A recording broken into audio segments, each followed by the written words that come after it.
છોટાઉદેપુરમાં અંધશ્રદ્ધાની પરાકાષ્ઠા. તાંત્રિકે કુહાડીથી ગળું કાપી બાળકીને ચડાવી બલી. બાળકીના ભાઈને પણ બલી માટે લઈ જતા ગ્રામજનો જોઈ ગયા. બાળકનો બચાવ. પોલીસે તાંત્રિકની કરી ધરપકડ.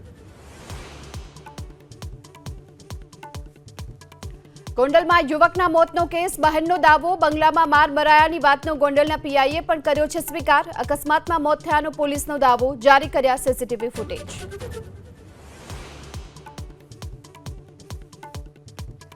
સ્થાનિક સ્વરાજ્યની ચૂંટણીમાં 27% ઓબીસી અનામતનો મુદ્દો પહોંચ્યો હાઈકોર્ટ. જ્ઞાતિની સંખ્યાના આધારે ધ્યાનમાં ન લેવાયાનો અરજદારનો રજૂઆત. હાઈકોર્ટે ચૂંટણી આયોગ સહિતના પક્ષકારોને આપી નોટિસ.